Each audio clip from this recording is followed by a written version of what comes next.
Guys, welcome back to the YouTube channel. Before we get into the video, make sure you like and subscribe as it motivates me to keep doing more reaction videos. Let's get into it. Now, today I'm going to react to a video titled, "What are the benefits of living in the UK?" It's done by this YouTube channel called Connect. They've only got 6,000 subscribers, so go over there, show them some love, but they do drop some gems on this channel. Now, I'm pretty sure everyone has seen all these different videos, people saying they want to leave the UK, they want to go to Dubai, they want to go to Qatar, they want to go to Thailand, Australia, etc. Cost of living in the UK is mad. There's so many different reasons, cost of living, the weather, where is our tax money going, all of this stuff. But let's see what these guys are saying. Let's get into it. I've already said I don't live here anyway. I can't see it. I don't like it. It's tight. The money in it, it's tight. To live in this country, it is very tight. You think of what you earn and how many hours you work. It's tight.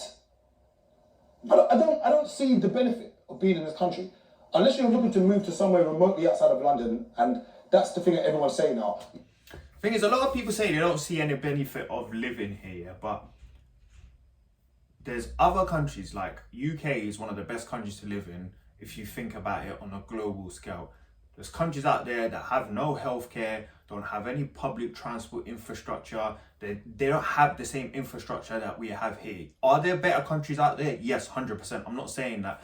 But we can't just complain about there's nothing here in the UK when there's systems in place. Like, for example, if you become disabled tomorrow, there's disability living allowance, there's PIP, there's different things that the government will do to try and assist you. There's not a lot of countries out there that will even give you anything, to be honest.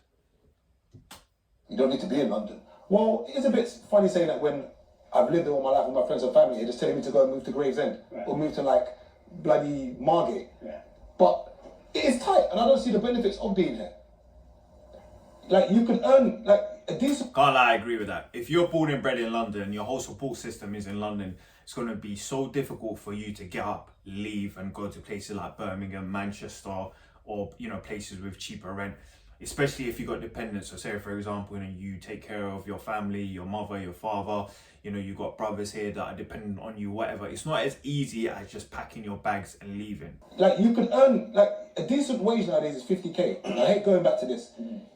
That's giving you about 3 grand or just over 3 grand a month.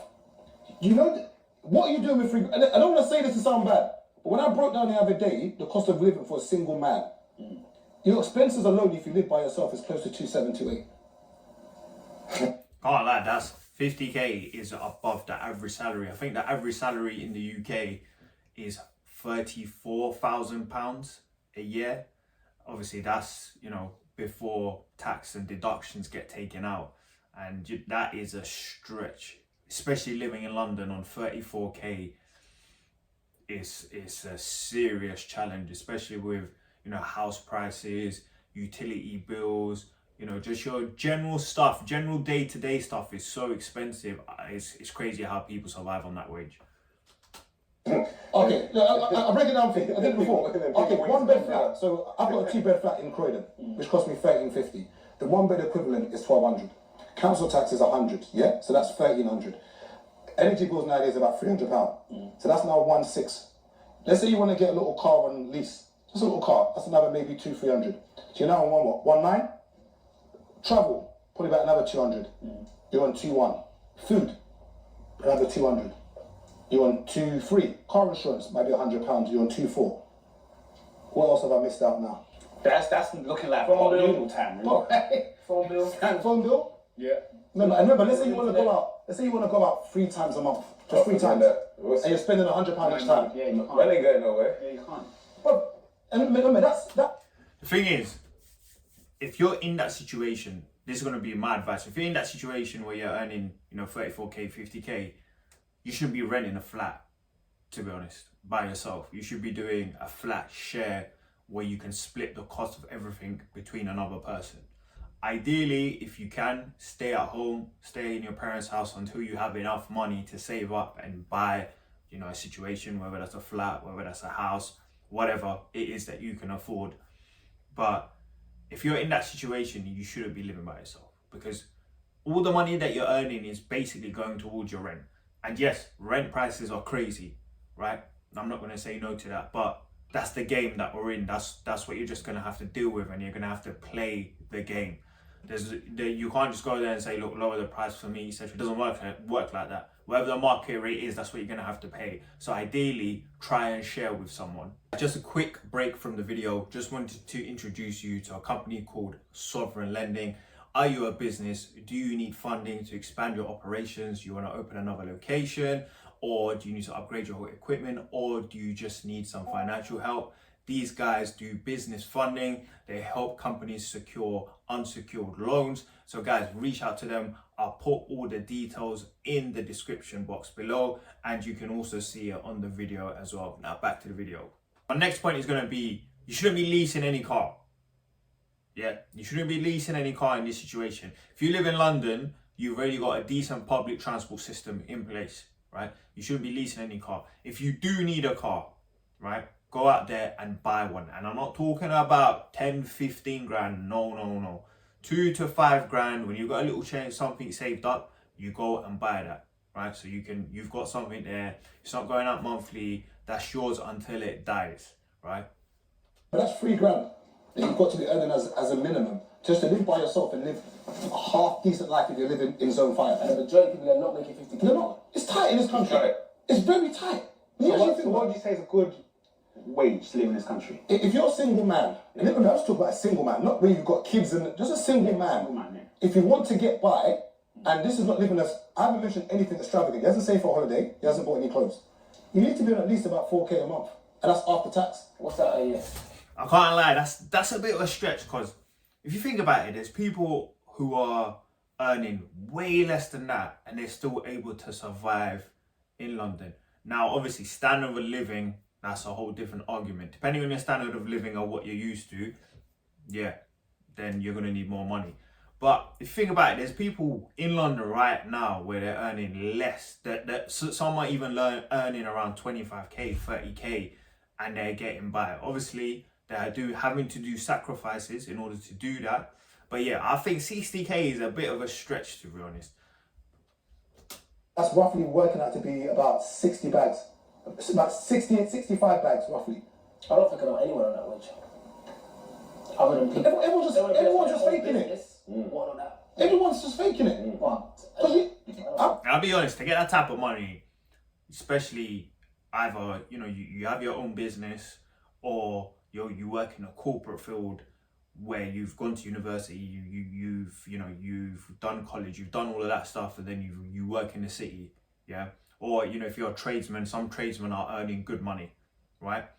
You're going to have to go out there and obtain those skills in order to get that level of money. Brought down that single man that his expenses already hit almost 3k. Plus, he hasn't done Dior, he hasn't done all this other stuff. This country's tight. You shouldn't be doing Dior and all this stuff anyway, right? All of that stuff is a waste of money. As I mentioned in my previous video, brand hacking. Why are you going to go out there, Dior, Gucci, Louis? Yes, it looks nice, whatever. But you can get the same t-shirt without the logo in Zara, bro, for like 50 quid. Don't go out there and spend £300-400 when you don't have the money. Use your common sense. It is too tight for me to stay here. It's too tight. The tax alone. People, my brother showed me his payslip one day, and I saw the tax. I said, that's how much the government just... It's a joke, bro. Bare people are going to be moving back home. I see bare people are... 110% agree. The amount of tax that just gets from your payslip is a madness. Like, it's crazy. That's why a lot of people, they just go to Dubai. They try to move to UAE because they're like, you know what? I'm working, I'm earning. Why am I giving so much X amount of money to the government? Yes, it goes into the NHS. Yes, it goes into schools, whatever, right? But if the other place is looking way more attractive, for example, Dubai, better weather, better service, better lifestyle, why will people stay here? Like, why? They'll go somewhere else where they can earn more money, right? And that's the danger that we have in the UK, where we have skilled people looking to leave, business owners looking to leave because they're like, look, I'm staying here. Yeah, the UK does have some benefits, but if I go abroad, I get more benefits. I get more money in my pocket. And at the end of the day, that's how the world works. It's all revolved around money, unfortunately. I'm I'm moving back home with To their them. parents. Yeah, to their parents. They're people. To rebuild. Yeah. It's I don't blame him though. I don't blame expensive. them. It's smart though. It's smart. It's Because expensive. imagine if your parent already has paid off their mortgage.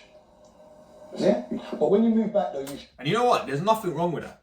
There's nothing wrong with that. You take one step back to take 2 steps forward. You go back to your parents' house, you rebuild, you save. Obviously, make sure you contribute to the household, right? Because you're a grown man, grown woman, whatever.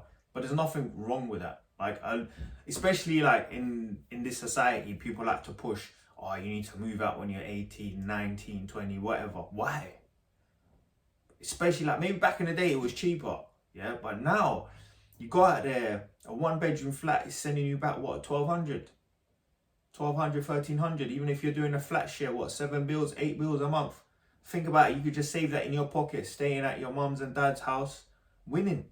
And then once you got enough money and you're saving and you're not done with your money, obviously, you can then purchase your own place and then you're living. That's the end of today's reaction. Again, please make sure you like and subscribe. It helps the page grow and it also motivates me to keep on doing these reactions.